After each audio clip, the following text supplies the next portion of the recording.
Hello दोस्तों, आपको इस चैनल पर पटना के जो बड़े बड़े इंस्टीट्यूट में पढ़ाया जाता है, जिसके लिए बहुत सारे फ़ीस लिए जाते हैं, उससे भी बेहतर एजुकेशन आपको इस चैनल में फ्री में कराए जाएंगे। आप प्लीज़ चैनल को सब्सक्राइब करें, वीडियो को ज़्यादा से ज़्यादा लाइक और शेयर करें। आज हम अर्थव्यवस्था और आजीविका का पूरा ऑब्जेक्टिव करने वाले हैं। अगर आप इतना ऑब्जेक्टिव कर लेते हैं, एग्ज़ाम में आपका एक क्वेश्चन भी नहीं गलत होगा। स्पिनिंग जेनी का आविष्कार कब हुआ था? तो 1770 ईस्वी में। सेफ्टी लैंप का आविष्कार किसने किया था? हम्फ्री डेवी ने। बम्बई में सर्वप्रथम यानी सबसे पहले सूती कपड़ों के मिलों की स्थापना कब हुई थी? 1851 ईस्वी में। 1917 ईस्वी में भारत में पहला जूट मिल किस शहर में स्थापित हुआ था? तो कलकत्ता में। भारत में कोयला उद्योग का आरंभ कब हुआ था? 1914 ईस्वी में। जमशेदजी टाटा ने Tata iron and steel company की स्थापना कब की थी? तो 1907 ईस्वी में। और देखिए दोस्तों, ये आज तक चल ही रही है ये कंपनी। भारत में Tata hydro electric power station की स्थापना कब हुई? तो 1910 ईस्वी में।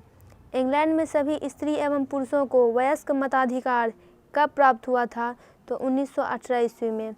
अखिल भारतीय ट्रेड यूनियन कांग्रेस की स्थापना कब हुई थी? 1920 ईस्वी में।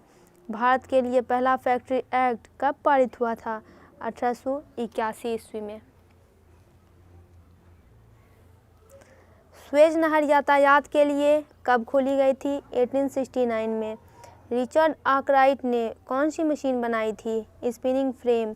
द्वारकानाथ टैगोर कहाँ के उद्योगपति थे? उद्योगपति का मतलब होता है बिजनेसमैन, तो वो थे बंगाल के।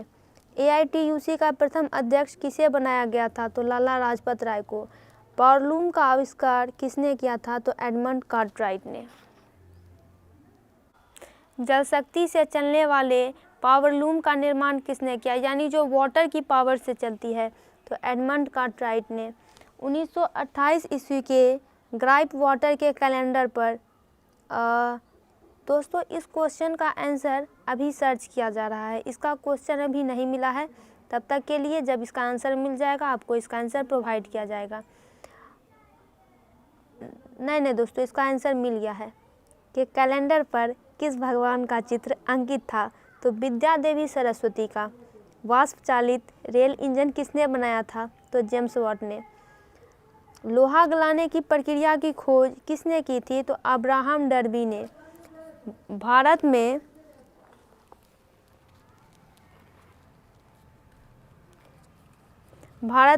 पहला कपड़ा मिल बम्बई 1854 में किसने खोला था? कावसजी नानाजी दाभाद ने। अंतर्राष्ट्रीय श्रमिक संगठन का मुख्यालय कहाँ है? तो जेनेवा में। 10 घंटे का आंदोलन कहाँ चला था? इंग्लैंड में। भारत में मजदूरी बोर्ड की स्थापना किस पंचवर्षीय योजना में की गई? तृतीय। बाड़ाबंदी आंदोलन कहाँ हुआ था? इंग्लैंड में। राष्ट्रीय श्रम आयोग की स्थापना किस वर्ष हुई थी? 1962 में। 1907 में JN टाटा ने भारत का पहला लौह और इस्पात संयंत्र किस जगह स्थापित किया था? तो जमशेदपुर में। फ्लाइंग शटल मशीन का निर्माण किसने किया? जॉन के ने। इंग्लैंड में औद्योगिक क्रांति किस उद्योग से आरंभ हुई थी? वस्त्र उद्योग से। वाटर फ्रेम यानी स्पिनिंग फ्रेम किसने बनाया? तो रिचर्ड आर्कराइट ने। स्पिनिंग जेनी का आविष्कार किसने किया था? जेम्स हारग्रीव्स ने। कपास ओटने की मशीन किसने बनाई थी? इली व्हिटनी ने। औद्योगिक क्रांति सर्वप्रथम किस देश में हुई थी? इंग्लैंड में। भारत में लोहा इस्पात बनाने का पहला कारखाना कहाँ खुला था? साकची में। भारत में सरकार की किस औद्योगिक नीति के द्वारा लघु एवं कुटीर उद्योग को प्रोत्साहन दिया गया? तो 1948 ईस्वी की। औपनिवेशिक सरकार की नीतियों का भारतीय वस्त्र उद्योग पर क्या प्रभाव पड़ा? तो भारतीय वस्त्रों की मांग घट गई। दोस्तों, औपनिवेशिक सरकार की बात की जा रही है। भारत जो है ब्रिटेन का उपनिवेश बन गया था। ब्रिटेन ने भारत पर अधिकार कर लिया था। तो अब ब्रिटेन ये चाहती कि वो ज़्यादा से ज़्यादा मुनाफा इस देश से कमाए। तो वह इस देश के उद्योग को क्यों बढ़ावा देगी?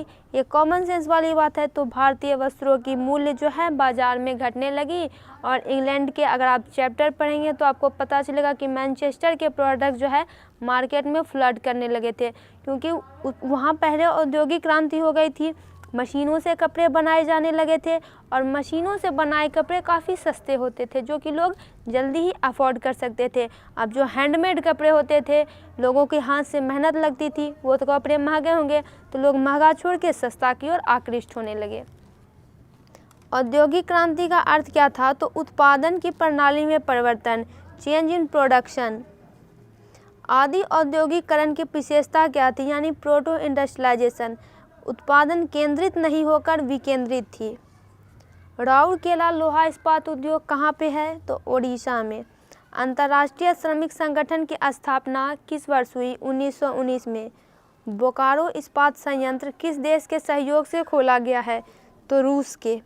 न्यूनतम मजदूरी कानून कब लागू हुआ था? 1948 ईस्वी में। दोस्तों, इसका पूरा ऑब्जेक्टिव कंप्लीट हुआ। आप फ़ौरन चैनल को विजिट कीजिए।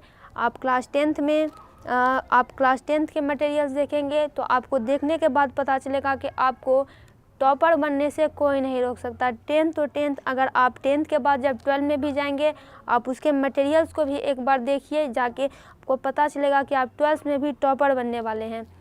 तो दोस्तों, वीडियो को सब्सक्राइब करें, चैनल को लाइक करें।